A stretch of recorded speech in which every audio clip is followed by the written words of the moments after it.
Oui, merci, Madame la Présidente. Peut-être dans un premier temps, je déposerai à la Commission la présentation PowerPoint pour qu'elle puisse être disponible là, pour l'ensemble du public. Donc, voilà, c'est... Consentement pour le dépôt. Consentement. Merci. Donc, bienvenue, Madame Trudel, Madame Boily. Merci d'avoir accepté notre invitation. Donc, Madame Trudel, je comprends que vous dites qu'il y a la clé que vous avez examinée cet après-midi a été altérée. Donc, il y a des documents qui ont été retirés. Est-ce qu'il y a des documents également qui ont été ajoutés? En fait, oui. J'ai remarqué, et là, par cœur, attendez, je ne sais pas si j'ai mes notes avec moi. Oui, attendez.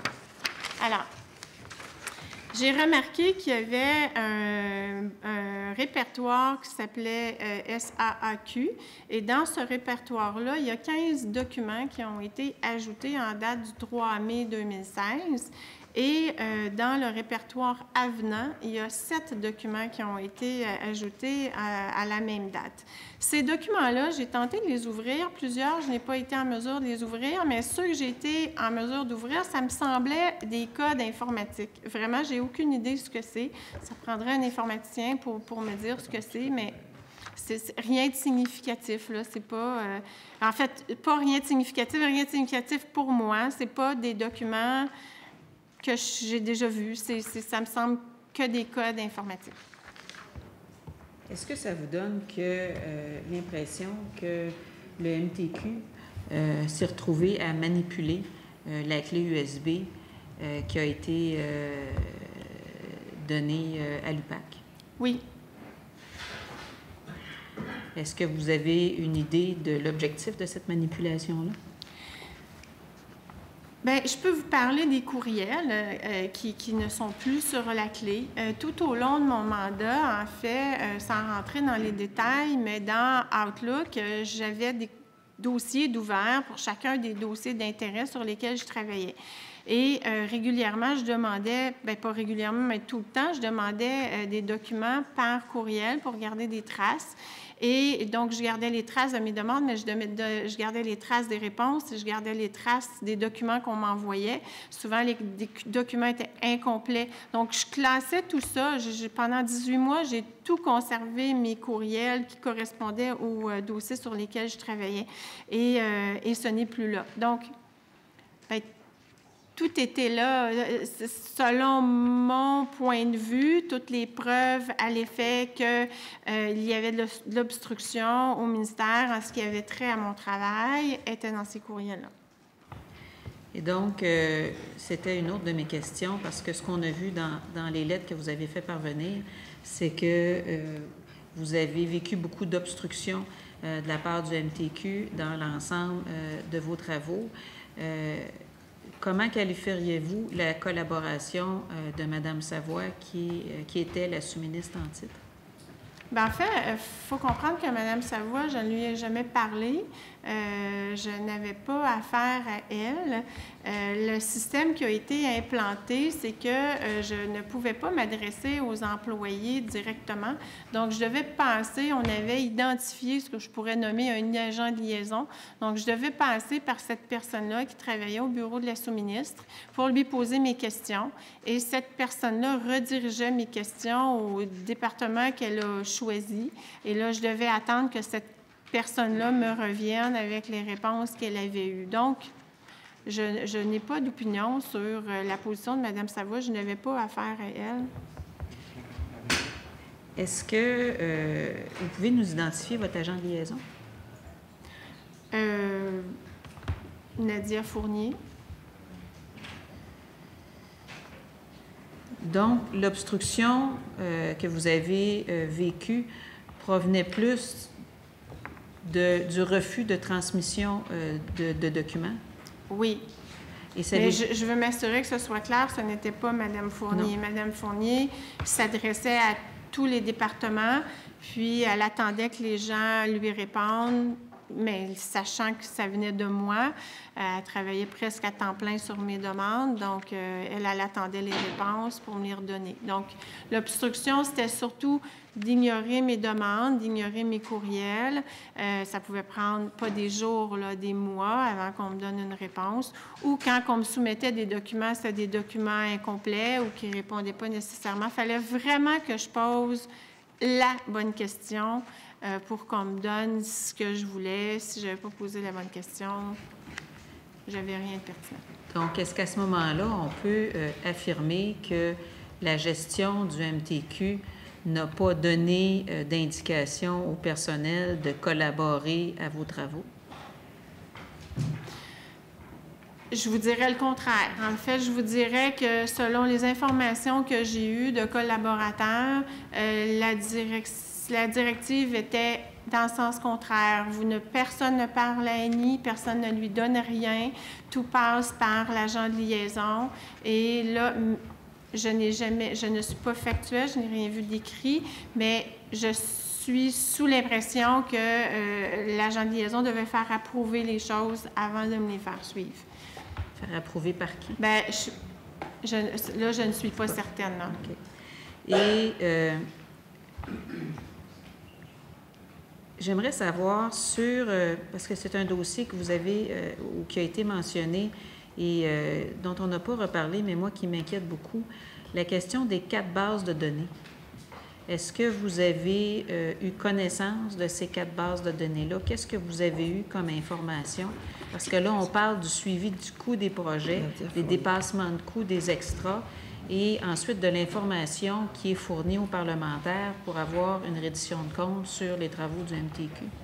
Je connais les 4 bases de données pour les avoir utilisées parce que j'y avais accès à l'unité anticollusion et à l'unité permanente anticorruption. Cependant, quand je suis revenue au ministère des Transports, on ne m'y a pas donné accès. On m'a donné accès seulement à une des bases de données, donc c'était difficile pour moi de comparer. Et encore, mes accès étaient illimités. Pas illimités, mais ils étaient limités.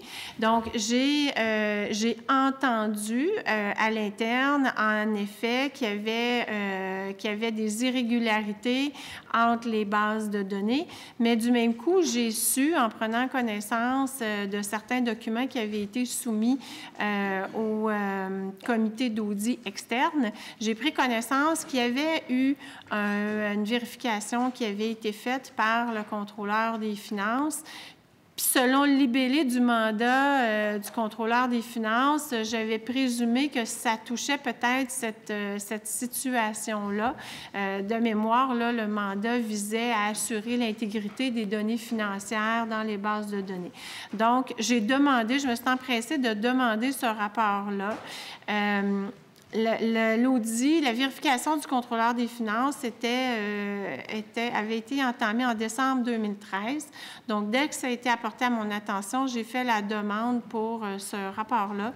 Et j'ai fait la demande à plusieurs reprises tout au long des 18 mois et on n'a jamais eu ce rapport-là. Donc, ce que je comprends, c'est que non seulement vous n'avez pas eu la collaboration et vous avez eu de l'obstruction de la part du ministère des Transports sur un grand nombre de demandes, mais en plus, il y a une équipe qui a été formée au MTQ à la demande de Mme Savoie pour démolir votre rapport. Donc, on a pris du temps de fonctionnaires, d'hauts fonctionnaires pour, dans le fond, discréditer votre rapport avant même d'avoir l'information, alors que vous avez travaillé pendant 18 mois à colliger l'ensemble de ces informations-là? C'est bien ça, à l'exception près que je ne sais pas si c'était à la demande de Mme Savoie, mais oui, il y avait une équipe en place qui attendait mon rapport pour le démolir. Et tout ceci dans l'objectif de ne pas me renouveler. En fait, tout ceci, c'était pour prouver que finalement, j'avais fait du mauvais travail et que je ne devais pas être renouvelée en juillet 2015.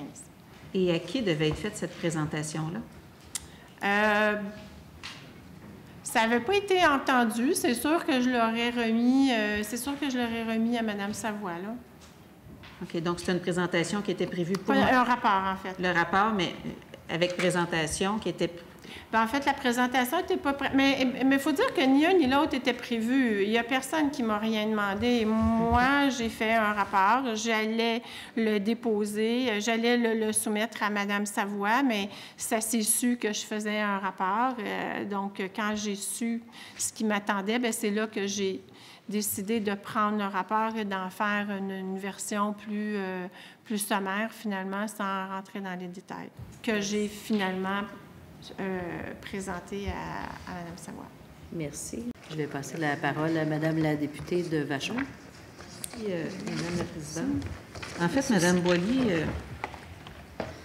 quand vous avez fait votre introduction, vous avez dit que peut-être enfin vous alliez voir la lumière au bout du tunnel et que vous vous sentiez très seul depuis 2011. Et je dois vous avouer que ça m'a vraiment touchée, ces affirmations-là d'introduction.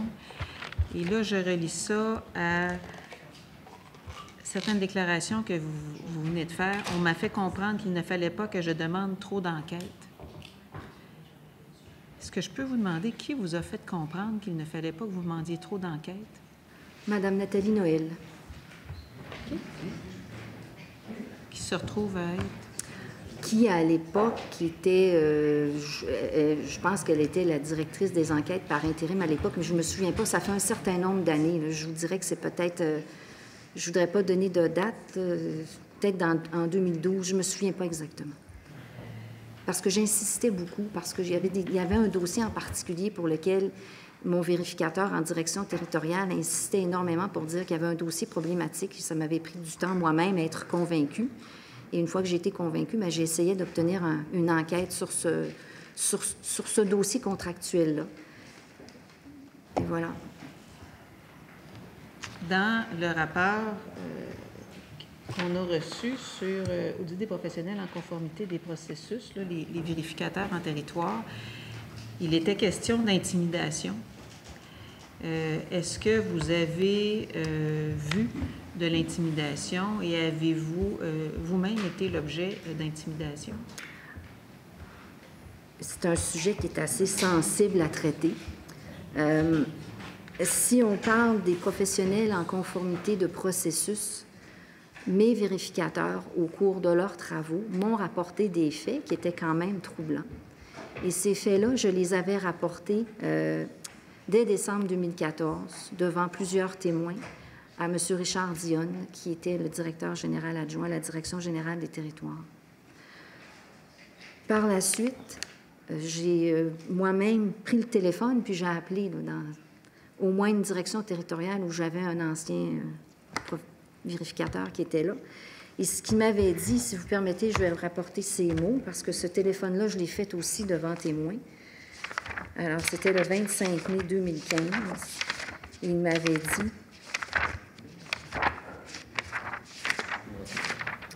Il m'avait dit, « Vous savez, Madame Boily, les directeurs n'aiment pas avoir des non-conformités. Et on a moins de liberté de présenter les résultats que quand c'était vous qui étiez notre gestionnaire. » Le 25 mai 2015. Donc, Mme Boily, dans le rapport tronqué qui nous a été déposé par le premier ministre, où il disait qu'il s'avère qu'après vérification avec chacun des PCP, qu'aucun n'a subi d'intimidation dans le cadre de leur fonction, c'est clairement cette page-là. Moi, je n'ai pas été rencontrée par aucun enquêteur du ministère, ni aucune personne de la direction des ressources humaines ne s'est présentée dans mon bureau pour savoir de quoi il retournait. Et puis, je comprends pas. J'étais la directrice de l'audit interne. C'est dans mon bureau qu'on aurait dû accourir en premier lieu pour que je justifie, que j'explique qu'est-ce que mes vérificateurs m'avaient rapporté. Et je voudrais à cet égard-là vous dire aussi que j'ai déposé à l'UPAC une preuve écrite d'un de mes vérificateurs qui mentionne les problématiques pour lesquelles il y avait eu des discussions avec les PCP dans 2 directions territoriales. Donc, clairement, cette page-là qui a été, je crois, ajoutée au rapport, quand vous faisiez l'explication de chacune des pages, n'est pas exacte, c'est faux? Bien, pour moi, c'est pas exact. Il n'y a personne qui est venu me questionner à savoir, Madame Boily, est-ce que vous êtes au courant s'il y a eu de l'intimidation? Puis je l'avais dit. Je l'avais dit à M. Dionne. J'ai réessayé de l'expliquer aussi au comité d'audit du 27 mai 2015 en mettant des gants blancs, parce que quand on parlait de ça, la réaction était très forte. Moi, je vous explique ça. Le cœur me débat, mais vous m'écoutez. Mais vous ne levez pas les bras en l'air en criant « non, non, non, ça se peut pas, c'est impossible, on ne tolérera pas ça ». Il y a une écoute puis un échange. C'était pas possible d'avoir ces échanges-là, ces explications-là au ministère des Transports. Est-ce que vous avez l'impression que le ministère des Transports voulait étouffer l'enquête? Ah là, non, je ne pourrais pas répondre à votre question. Je ne savais pas moi-même qu'une enquête serait faite, là. Et on ne m'a jamais questionné là-dessus, on n'est jamais venu me voir. Alors, je ne peux pas vous en dire plus que ça. Maintenant, si vous me questionnez sur l'intimidation, là, je vous ai parlé des professionnels en conformité de processus. De l'intimidation, il y en a eu depuis 2010 au ministère des Transports. Donc, au début, quand on a commencé la vérification dans les directions territoriales, il y a eu de l'intimidation dans au moins 4 directions qui ont été portées à ma connaissance, dans un cas qui était beaucoup plus lourd et pour lequel j'avais immédiatement avisé le sous-ministre, le directeur territorial et M. Duchesneau, parce que c'était pas possible. Donc, au moins dans 4 directions territoriales. Je ne voudrais pas rentrer dans les détails de ça parce que c'est trop difficile, puis l'UPAC va certainement enquêter là-dessus. Pour répondre à votre question, j'ai fait moi-même l'objet d'intimidation. En 2014, je pense que c'est vers le 14 avril 2014, au moment où la commission Charbonneau commençait le traitement du ministère des Transports, il y avait un enquêteur de la commission, M. Desrosiers, je pense, qui a présenté l'ensemble des rapports d'audit en gestion contractuelle qui avaient été déposés par le ministère des Transports. Et ça faisait pas tellement longtemps que la présentation était commencée. Moi, je suivais ça sur Internet avec mon personnel. Ça faisait pas tellement longtemps que cette séance-là de la commission Charbonneau était commencée que j'ai reçu un appel de la direction des enquêtes me demandant d'aller au 30e étage. Donc, j'y étais. Et là, je me suis trouvée en présence de Mme Noël, qui était la directrice des enquêtes, et de Mme Danielle Quentin, qui était la sous-ministre adjointe, sa supérieure immédiate. Et j'étais assise à une table entre les 2 personnes. À ma gauche, Mme Noël, puis à ma droite, Mme Quentin, mais la table était adossée à un mur. Fait que moi, j'avais un mur en face de moi. Puis Mme Quentin, elle avait une pile de rapports d'audit, puis elle me questionnait comment ça se fait qu'à la télévision, on présente les rapports d'audit, ça sort d'où? Moi, je me demandais, est-ce que c'est toi qui as parlé à la commission Charbonneau? Est-ce que c'est ton personnel qui a parlé à la commission Charbonneau? Mais pour moi, c'était une commission d'enquête légitime, présidée par un juge qui avait un pouvoir d'accéder à tout ce qu'elle avait de besoin. Il y avait eu des demandes officielles de rapports d'audit qui avaient été faits au ministère pour lequel j'avais donné l'information. Mais je me suis trouvée dans une position où je me suis dit, bien, il y a quelque chose qui cloche. On dit qu'on va collaborer avec la commission Charbonneau, puis moi, je me retrouve dans une situation où je me fais questionner. Est-ce que tu as donné des rapports d'audit? Qui a donné des rapports d'audit? Est-ce que c'est toi ou ton personnel? Donc, j'ai fini par sortir de cette salle-là. Je suis retournée dans mon bureau. J'étais complètement terrorisée. Et finalement, ben, j'ai pas dormi de la nuit, je vous le cacherai pas. Puis le lendemain, quand je suis revenue dans mon bureau, ben, j'avais peur de revenir dans ce ministère-là. Pourtant, je me disais, moi, j'ai rien fait de mal là-dedans. Là. Il n'y a rien, ni mon personnel, ni moi. Et la même journée, j'ai eu un autre téléphone de Mme Noël qui me demandait si j'avais donné des rapports à M. Duchesneau. Et la conversation s'est terminée en disant, on va trouver puis on va comprendre. Donc, pour moi, c'était carrément de l'intimidation. C'était menaçant. Je ne me voyais pas là-dedans. Qu'est-ce qui était d'aspect de collaboration avec une commission d'enquête. Qu'est-ce que vous voulez? Les rapports d'audit existent. Ils existaient. Il y en avait une partie qui avait été rendue publique sur le site Internet de l'Assemblée nationale. La commission en avait demandé officiellement une autre partie. Que la commission présente des rapports d'audit sur les contrats. Mais qu'est-ce que vous voulez que j'y fasse? Alors voilà. Donc, on comprend qu'il y a des gens au MTQ qui souhaitaient faire de la rétention d'informations au niveau de la commission Charbonneau? Ce que j'ai vu dans les faits, c'était que les dossiers qui étaient présentés par un enquêteur à la commission Charbonneau, l'analyse qu'il faisait des dossiers contractuels du ministère des Transports, ça déplaisait certainement à des personnes et qu'on cherchait à trouver qui avait parlé, qui avait dit quoi. Moi, ça m'a mis extrêmement mal à l'aise parce que je me disais, ça se peut pas, là, c'est quelque chose d'officiel. Je me sentais... J'ai eu peur pour moi puis pour mon personnel. de ce qui s'était passé là. J'ai vraiment eu peur. Dans le fond, c'est parce que vous avez une demande de collaboration de la commission Charbonneau qui vous demande très officiellement de fournir des rapports, et ensuite vous avez de la part de gens du MTQ un questionnement qui laisse sous-entendre que vous n'auriez jamais dû donner les rapports et qui vous mettent de la pression sur le fait d'avoir transmis des rapports. Ça donne un message extrêmement contradictoire et ça donne une espèce de message où... C'est un sentiment de peur qui m'a habité. Je ne peux pas le décrire autrement, Madame la Présidente. C'est un sentiment de peur et moi, je suis une gestionnaire. Imaginez qu'est-ce que c'est qu'un employé, peu importe son rôle dans le ministère des Transports, qui se serait fait appeler à la direction des enquêtes, assis entre une directrice des enquêtes et une sous-ministre adjointe, pour se faire questionner. C'est un sentiment de peur qui m'a habité pendant un certain temps. Et je peux vous dire qu'à un moment donné, je n'allais plus dans aucune réunion sans me faire accompagner par quelqu'un de mes employés pour avoir, un témoin, puis deuxièmement, me sentir en sécurité. Je passerai maintenant la parole à la députée de Vachon. Merci, Madame la Présidente. Madame Trudel, je reviendrai à votre lettre du 4 avril, donc, où vous mentionnez que, à la lumière des développements des dernières semaines, force est de constater que le nouveau cabinet ne semble pas retenir les mêmes priorités. Le nouveau cabinet au ministère des Transports. J'aimerais ça que vous nous expliquiez les relations que vous aviez avec l'ancien cabinet et les relations que vous avez eues avec le nouveau cabinet et la différence. Bien, en fait, j'en ai pas eu avec le nouveau cabinet, donc je n'ai pas eu de relation. Donc, ça peut pas être plus simple. L'ancien cabinet, en fait, les conseillers ont rapidement compris que je possédais une expertise de ce qui se passait à l'intérieur de la machine qu'ils ne possédaient pas nécessairement, que j'avais un œil externe sur les informations, sur la documentation qu'ils pouvaient demander à la machine. Et ils étaient très conscients. La majorité était très consciente qu'il y avait un filtre et qui voulaient savoir, en fait, là, ce qu'on leur soumettait, est-ce que ça avait de l'allure ou ça n'avait pas d'allure. Donc, c'est le genre de relation que j'avais avec le cabinet. Souvent, on se servait de moi pour vérifier des documents, la pertinence des documents, certaines lignes de presse, si ça avait de l'allure, ce qui était écrit. Donc, c'est sûr que j'agissais comme celle qui challengeait la machine parce que je n'étais pas d'accord avec certaines affirmations dans les lignes de presse. J'ai toujours senti que j'avais à tout le moins un rôle de protéger le ministre puis de ne pas lui laisser dire des mensonges, des atrocités.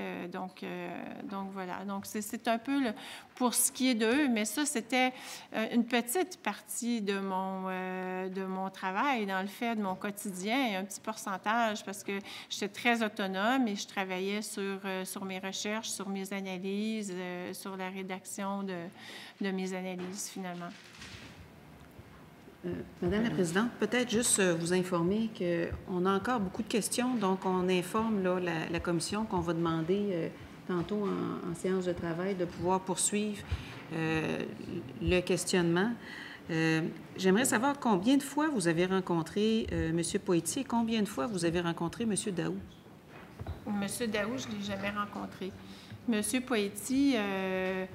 Bien, vous parlez de rencontres officielles, j'imagine, de travail. Je le voyais régulièrement, mais ça a pris, je vous dirais qu'au début, les 6-8 prochains mois, je ne le voyais pas. M. Poitier considérait que j'étais quelqu'un d'autonome, qui savait ce qu'il avait à faire. Il me laissait aller. Il me disait lui-même, « Je te fais confiance, c'est toi qui vas me dire quoi faire, c'est pas moi qui va te dire quoi faire. » Donc, il attendait que j'arrive avec des recommandations, des observations, des constatations. Et moi, je jugeais que mon lien, c'était le chef de cabinet. Donc, c'est au chef de cabinet que je m'adressais régulièrement, que je le mettais au courant, des trucs comme ça. Sauf que... Quand vous dites régulièrement, là, c'est parce que ça peut être très variable d'une personne à l'autre. Oui, bien, régulièrement. Des grandes discussions, je vous dirais, une fois par mois, au moment où je lui remettais mon compte-rendu du mois et puis que là, je lui expliquais. Mais ça pouvait arriver plus régulièrement que j'aille le voir pour un dossier en particulier ou un cas en particulier. Ces comptes rendus du mois-là, est-ce qu'ils sont sur votre clé USB? Non, non, c'était des trucs que je demandais au chef de cabinet de garder à son niveau parce qu'évidemment, je voulais pas qu'il fasse circuler ça dans la machine puis que la machine sache sur quoi je me penchais. Donc, non, c'est des comptes rendus qui allaient avec ma facturation, finalement. OK. Donc, il devrait se retrouver au MTQ, ces comptes rendus-là? Non, en théorie, le chef de cabinet ne les a pas fait. Bref, à ma demande, j'insistais vraiment, je ne voulais pas que ces comptes rendus-là circulent dans le ministère des Transports. Donc, est-ce que vous disiez avec votre facture, comme votre facture était payée par le BSM? C'était deux okay. documents différents, oui. OK. Oui. Et puis, mais bref. Donc, au bout de 6 mois, je pense que le ministre s'est rendu compte je pense qu'il s'est rendu compte qu'on avait un intermédiaire, que l'intermédiaire ne faisait pas nécessairement, parce que moi, je prenais pour acquis que tout se rendait. Et lui, bien, je pense qu'à un moment donné, il s'est posé des questions parce qu'il n'y a rien qui se rendait à lui. Fait que c'est à partir de ce moment-là qu'il a commencé à me questionner. Avec donc, qu'est-ce qui se passe? Puis là, c'est à partir de ce moment-là que j'ai commencé vraiment, parce que je pensais qu'il le savait, mais décidément, il ne le savait pas. Donc, c'est à partir de ce moment-là que j'ai commencé à lui dire, c'est extrêmement difficile d'avoir des documents. Ils ne collaborent pas tant. Ça ne va pas si bien que ça. Alors là, il s'en est mêlé personnellement. Puis, pour répéter son terme, là, il brassait le poignet. Là. Ce qu'on comprend, c'est que le chef de cabinet de M. Poitier ne transmettait pas l'information à M. Poitier. Exact. C'est ce que j'ai compris aussi. Et monsieur... excusez, monsieur le député de Marguerite-Bourgeois, excusez. Et monsieur Pierre Ouellette, vous l'avez rencontré combien de fois? Rapidement, comme ça, 3. Une fois pour lui faire, un résumé de ce que je faisais. Et à la fin de la rencontre, il m'a dit, bon, OK, est-ce que tu pourrais me préparer un document pour me proposer ce que tu pourrais faire pour nous? Alors, je lui ai envoyé et j'attendais des nouvelles, puis les nouvelles ne venaient pas. Donc, j'ai attendu et finalement, j'ai décidé de prendre la décision de quitter. Donc, je lui ai envoyé un courriel pour lui dire la lettre, pour lui dire que je quittais. Ce qui l'a fort surpris. Donc, là, il m'a proposé une rencontre le lendemain avec Mme Savoie, ce que je me suis empressée de refuser parce que, selon moi, Mme Savoie n'avait aucun intérêt. Selon moi, le seul intérêt que Mme Savoie, c'est qu'elle voulait savoir ce que je savais. Là. Donc, j'avais l'impression, pour moi, cette rencontre-là, c'était d'assister à un dîner de cons et je n'avais pas l'intention de me soumettre à cette rencontre-là. Donc, je lui ai dit non, pas avec Mme Savoie, mais oui, ça va me faire plaisir d'aller vous rencontrer. Il a dit « OK, très bien, je te reviens ». Puis, il n'est pas revenu. Donc, je l'ai revu 3 semaines plus tard quand je lui ai remis officiellement tout ce qui me restait, la clé USB, puis les documents que j'avais laissés au bureau, ma carte d'accès et tout. Est-ce que vous pensez que le député de Marguerite-Bourgeois, je ne me tromperai pas 2 fois, a été tassé de son poste à cause de cette enquête-là? Alors, on va faire attention à nos propos. On est à la commission d'administration publique. On va rester sur la gestion publique. S'il vous plaît, s'il vous plaît, messieurs, la parole est à la députée de Vachon, avec prudence.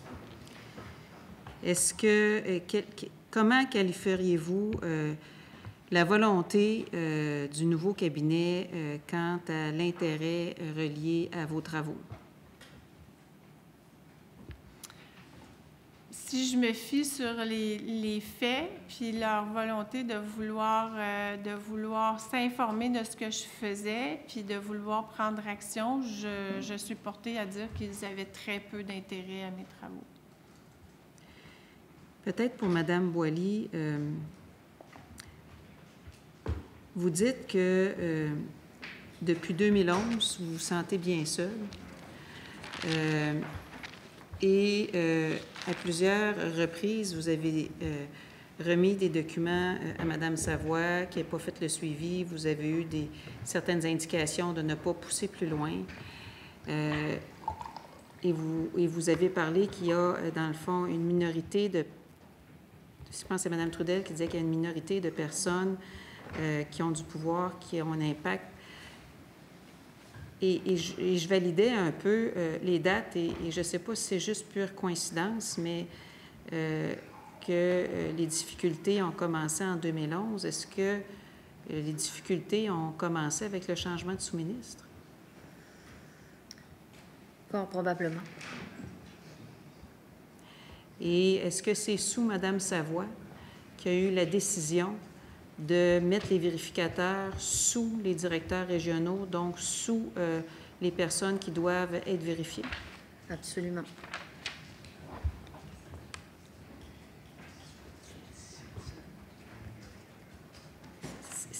C'est assez troublant.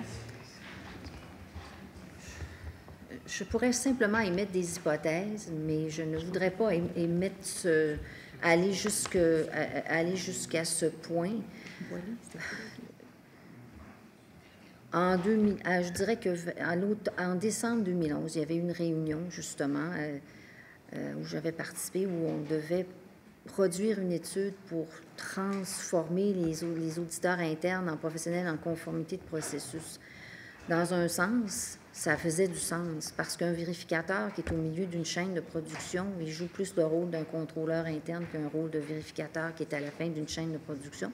Donc, effectivement, il y avait eu une réflexion à ce sujet-là. Mais ce faisant, ce qui m'est arrivé avec ça, en fait, ce qui est arrivé à la direction de l'audit interne, c'est que j'ai perdu mon équipe d'auditeurs au bout de la ligne.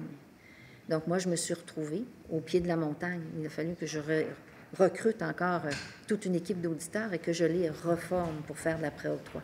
Donc, ça ralentissait un peu mes travaux. Donc, on pourrait émettre l'hypothèse, mais j'émets une hypothèse, là, sous toute réserve, qu'il y avait peut-être une volonté de ralentir les travaux de la direction de l'audit interne. On comprend qu'il y avait une équipe performante qui a été démantelée.